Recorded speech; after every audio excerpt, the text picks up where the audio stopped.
Hello everyone. In today's video I will review the best Volt London review. The London comes pleasantly prepared with Extreme Alex DP21 650B wheels enclosed by superb quick-moving Schwalbe G1 tires in a 2-inch width. The swoopy zoom bar is covered with very much padded texture silicone grasps that are an incredible solace match to the texture saddle that sits on an EXA suspension seat post. The post makes a good showing of keeping things smooth, yet you might well need to explore different avenues regarding the spring strain, which is customizable by means of a 5mm Allen bolt to keep away from either the seat listing down through its 40mm of movement or being so firm as to stay unaffected by knocks and trenches. The Tektro pressure-driven brakes offer incredible halting power, and the long switches give a lot of feel all through the brakes movement. With practically no stuff choices from the single-speed drivetrain, Volt has made a fair showing in providing the bicycle with a decent mid-level stuff that is sufficient to get you along at an energetic speed unassisted, yet not so tall as to make slopes a task when you're not utilizing the electric Volt London ride impressions. Bafang's Spintec framework has at its heart an extremely fast-to-respond force sensor, and that implies when you pedal, the engine kicks in. On subpar engine frameworks, this can bring about jerks and shocks as the power bounces in.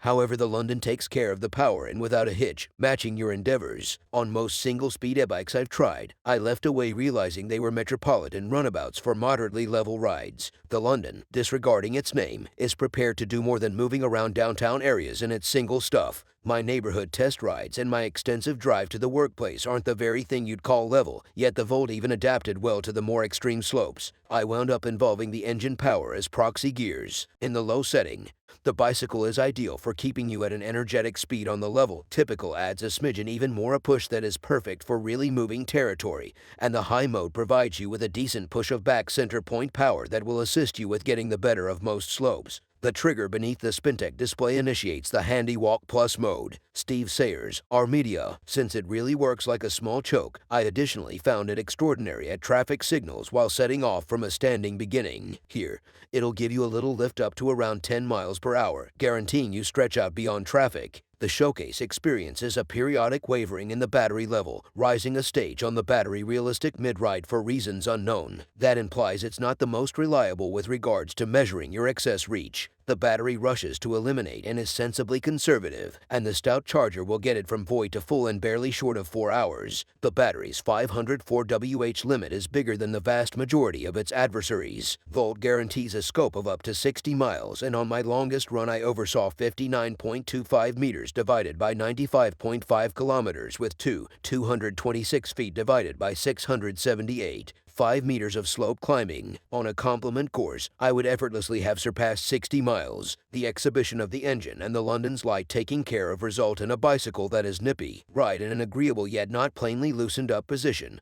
and a bicycle will offer similarly to both prepared and new riders. Be careful not to obscure the light with big loads. Steve Sayers, R-Media. At the point when I lashed my pack to the rack, it totally darkened the shaft from the light. In any event, utilizing the rack to get a pizza for a Friday night treat implied the light was obstructed from stirring things up around town simply before me. I realized it wouldn't look very as flawless mounted onto the front of the rack, yet it would be undeniably more common sense. There is another huge downside to the Volt London. It's just accessible in one size, based around an off-road bicycle determined 19 in edge. That was fine for me at 6 feet 2 in, yet I'm likely at the upper level cutoff, and riders under 5 feet 10 in or so could likewise track down in a battle. Tragically, that will be a seriously restricting variable in the London's more extensive allure. Volt London bottom line. The Volt is an extraordinary looking bicycle with a cleaned aluminum outline. It's exceptional at the cost, with a scope of gear that is very much chosen for the reason. In addition to it's a smooth riding machine, the single-speed drivetrain makes it particularly a metropolitan rider's device. The Bafang center engine is punchy enough to compensate for any equipping deficiencies with regards to short, steep slopes. However, the battery level variances can be somewhat annoying, particularly in light of the fact that the Volt has demonstrated it has a good lengthy reach that ought to be all that could possibly be needed for most suburbanites. The absence of a size reach will restrict the allure of the Volt London.